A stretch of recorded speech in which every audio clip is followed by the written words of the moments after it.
watching from. DutyRon back in again with a morning video. And today we're going to talk about Maya Millete and her husband, Larry Millete. We are going to get into it, but we're not going to do a deep dive. The topic and title is Larry guilty of her disappearance?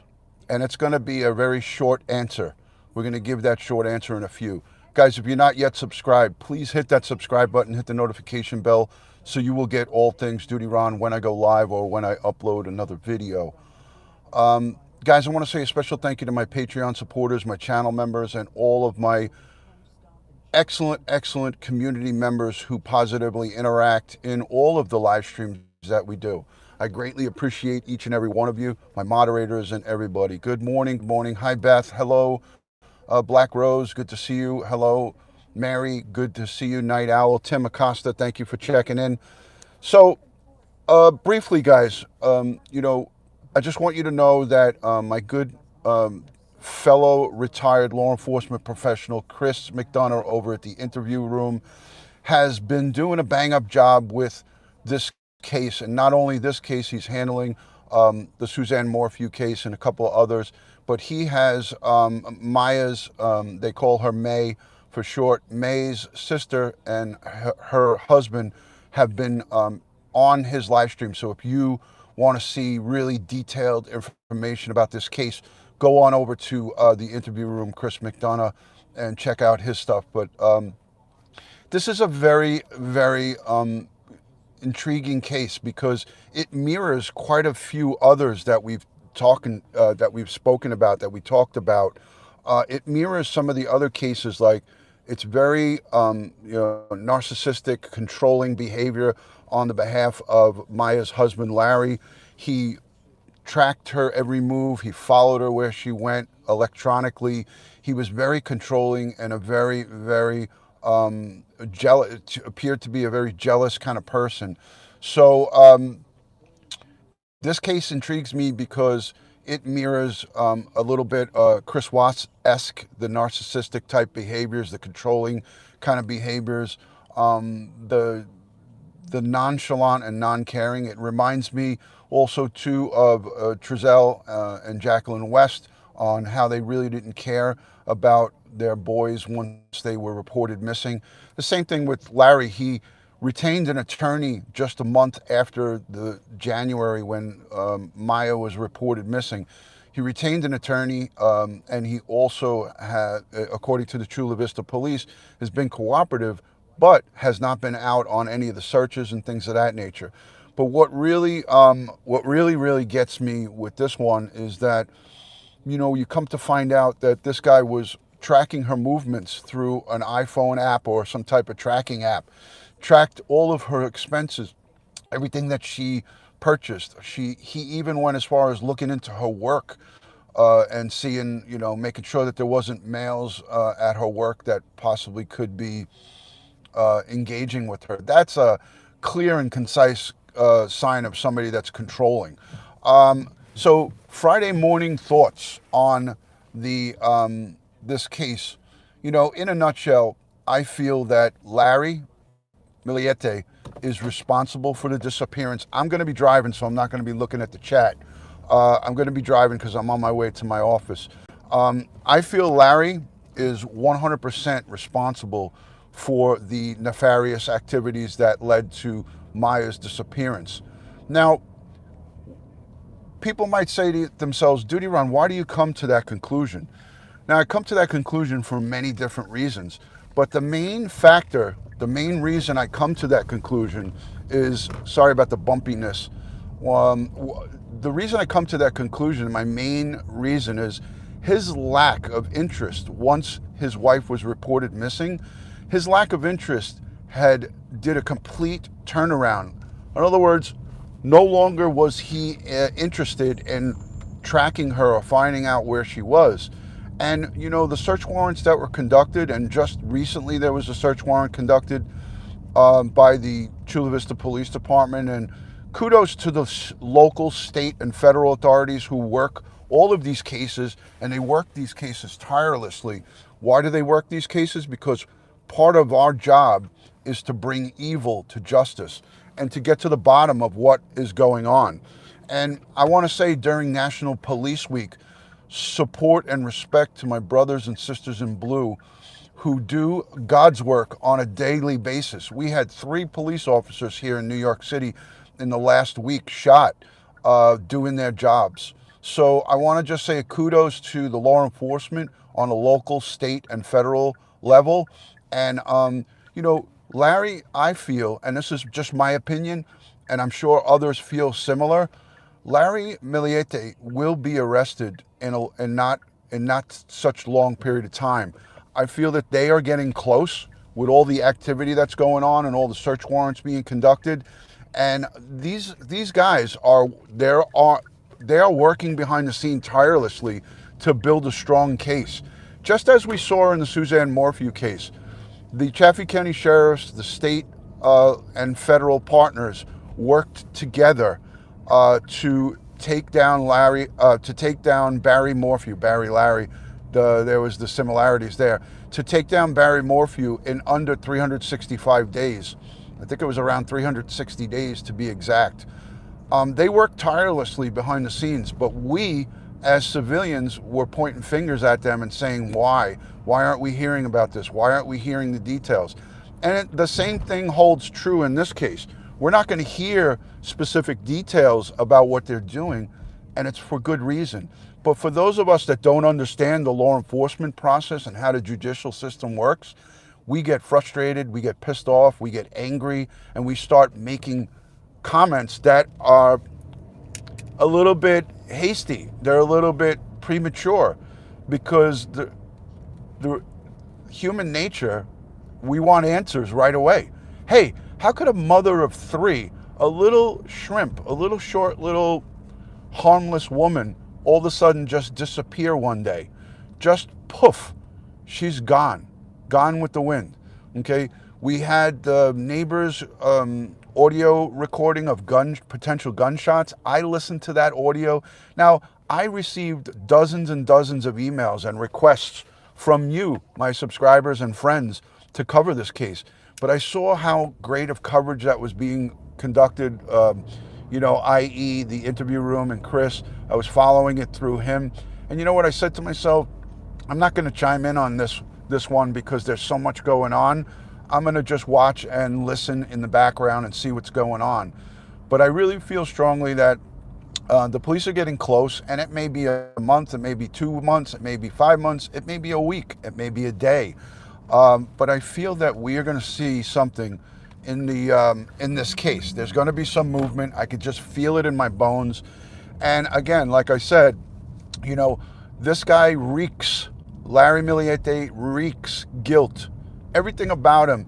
And that comes from hundreds and thousands of interviews and man hours of experience coming from myself, coming from the professionals that are watching this on the sidelines, coming from Chris McDonough and his team that he's assembled from the Cold Case Foundation.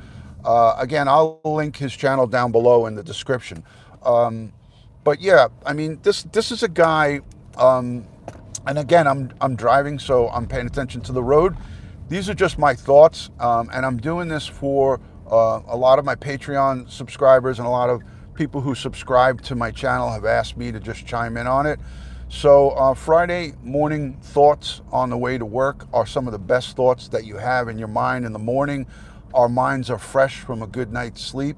I got 8 hours and 50 minutes sleep last night, so I got close to 9 hours of sleep.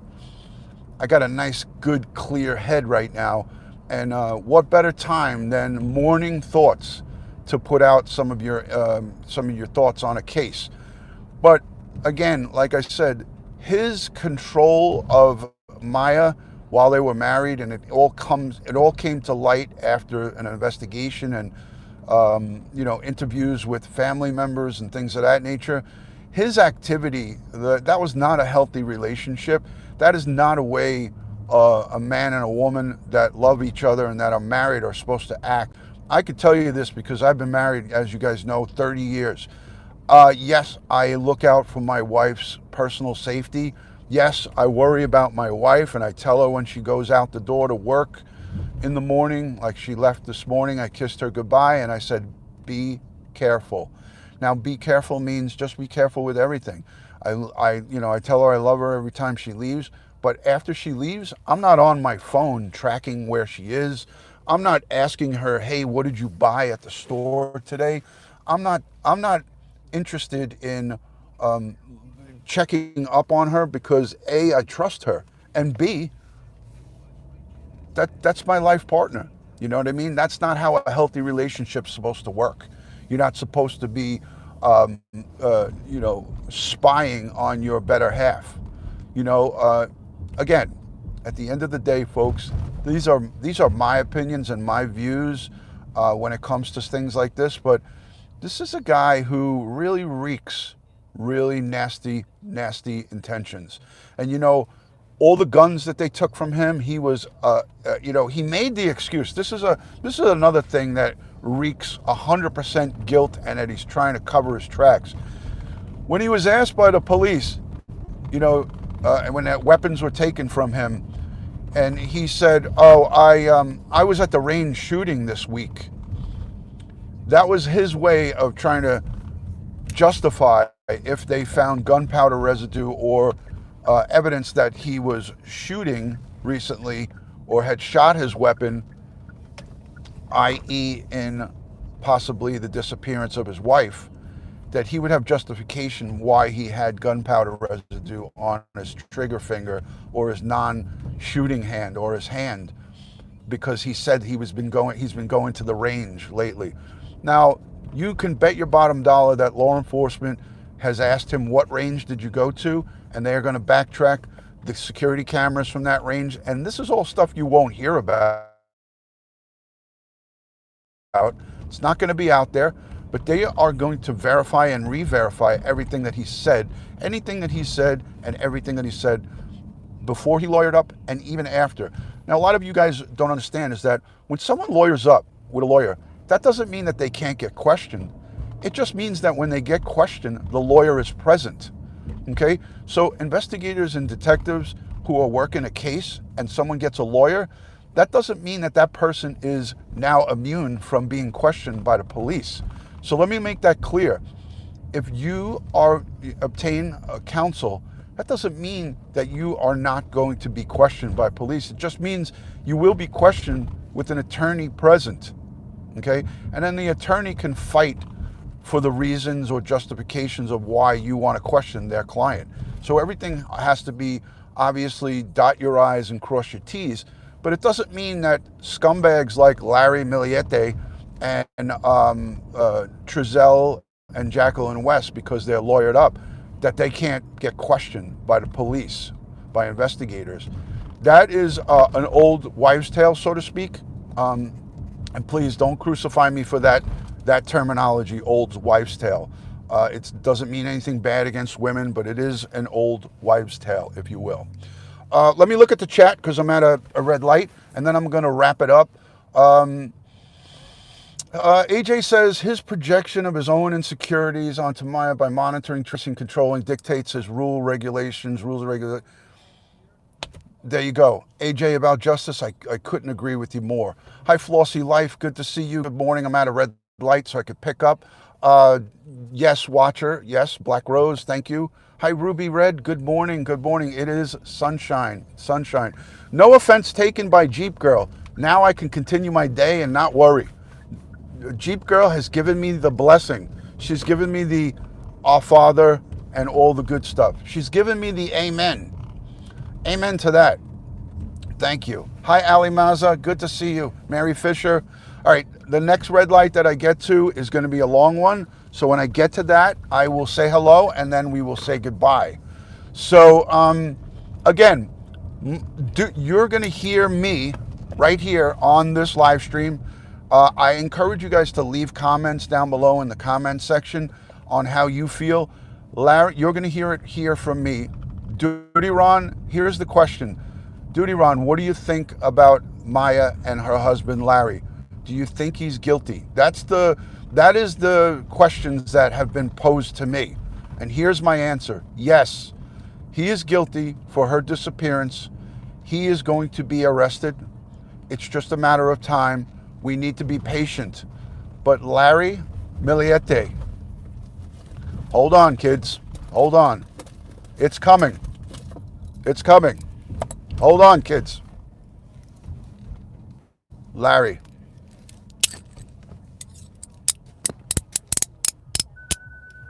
We're coming for you. The long arm of the law.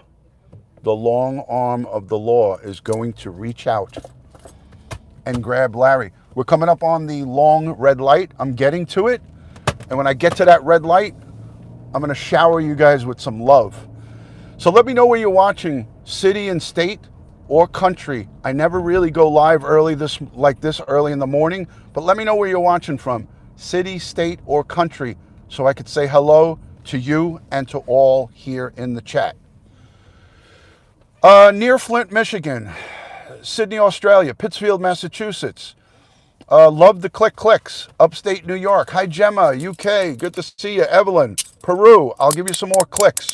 Tim, going straight to jail. Arkansas. I can't agree more. New Zealand, the UK, Massachusetts. Holy crap, this light has deceived me. This light has let me down. It usually is very long. And guess what? It went quick. Jeep Girl, thank you for the super love. Love and respect. Thank you for the $10 super chat. Illinois, good to see you. Yeah, that light just boop. That light just booped me right in the boop. Clicks. A lot of clicks. Don't worry. Never fear. There's more lights coming up. Never fear. There's more lights coming up.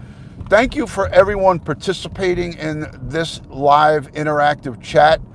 Let me know in the comments section if you enjoy my live active chats. I do 99.99% up live streams. I really do not bring uploads to you, but I also want to know, does anybody, is there anybody out there? Can anybody hear me? For those of you who can hear me, let me know if you want uploads. Uploads from me are pre-recorded videos where there's no interactive chat. By a show of hands in the chat, how many like the live interactive by pressing 1 if you like that? Press the number 2 if you want to see more uploads from me. And uploads will be under 10 minutes. Thank you, Gemma, for the super love. Let me just see quickly, and I will review this chat when I go back. A lot of number 1s coming in. A lot of number 1s. I'm really curious to see if there's any number 2s, if anybody's interested in uploads, but it looks like you guys are all fans of the interactive chat. Because, hey, listen, between you and me, interactive live streaming is the way to go. I feel is a great way to go. And I'll tell you why I feel that. Nowhere on a upload will you get the actual content creator to answer any of your questions. I pride myself on answering questions all the time. Not only do I answer questions in the live stream, but I love to answer the questions after. I love to answer the questions after the live streams are over, and I'll tell you why I love that. It's 2 reasons. There's 2 reasons why I love to answer when you leave comments, and I answer almost every comment. If it is a question or if it's interesting, I answer it. No matter what. And I'll tell you the reason I answer them. Because A, it's part of what we're here for. We all are here for interaction. Number 2, if you take the time to write a comment to me, I feel it's respectful to answer you. I feel it's my duty to actually answer you if I can. If I don't have the time, then I can't do it. I do it days later. Sometimes I answer comments that I miss a month or 2 later. But I don't intentionally ignore them, so some of them I might miss because I'm only human. But I feel that it's my responsibility as a content creator to answer my audience and my fans and my friends' questions and comments. It's just a matter of respect for me. That's just me. I'm not saying everybody does it like that, and I'm not saying everybody should do it like that, because we all have our own lives. We all have things going on. So not everybody has the time to answer the questions. But I want you guys to know that I really love and appreciate each and every one of you when you interact with me. Message D, thank you for the super love. Thank you for that. I appreciate it. I really, really appreciate the engagement, the interaction. These cases I cover with respect and dignity for the victims, for the families, for the loved ones. Again, it's National Police Week. Across our nation, we give thanks and praise to our men and women of police, the men and women of law enforcement, federal and local. We want to give thanks and praise because without them, we have anarchy. We need them to close cases like this Maya Millete case. We need them to bring Larry to justice, the bad guys. We are out there to bring evil to justice. And we need to support those men and women who are out there day in and day out going after evil, bringing evil to justice so we can live our lives in peace and harmony. So I want to just give an acknowledgement again and tip my cap to all my brothers and sisters out there in blue. Those of you who wear the blue or who have worn the blue, you know what I'm talking about. You put your lives on the line day in and day out, and we have to give thanks and praise, not just on National Police Week, week, every day, every minute, every second. So thank you to you guys. Thank you to the first responders, the EMS, the paramedics, the doctors, the nurses, all of the people in the criminal justice system, the lawyers, the judges, the everybody involved, the 911 dispatchers, the stenographers in court, the folks who bring us our justice system. So that being said, guys, I want to wish everybody a happy Friday here in New York City. It's 70 degrees, TGIF. We're going to have nothing but sunshine the next 3 or 4 days. I will be off from work until next Wednesday. So expect a walk and talk live stream from me from the pond. Expect a walk and talk live stream at least once this weekend from me from the pond, where we will discuss so many different cases that are out there. Thank you, Janelle. Good to see you from across the United States. Take care, AJ About Justice, Faithful One, TGIF. Nancy Eileen, good to see you. Thank you for joining. Hello, hello, hello. Hello, everybody. I appreciate you guys being here. Rose, good to see you. LV Cats, thank you. All right, let's not forget all of our crime victims and families across the United States, across the world. I always love to end these live streams by saying, God bless the world, God bless the United States of America, and God bless each and every one of us here in the chat, and all victims of crime and their families. I'm wishing a lot of love and respect from my house to yours. Thank you to my moderators, and especially a thanks to the replay viewers. Oh my God, you replay viewers are awesome. I want to just single you guys out. Leave me down below in the comment section what you think. Larry Millete is going to be in jail sooner than later, and we will talk a little bit more maybe tonight on a Friday night live stream. It'll probably be later on in the evening because Friday is date night with me and the missus. Speak to you guys on the next one. Love and respect from DutyRon.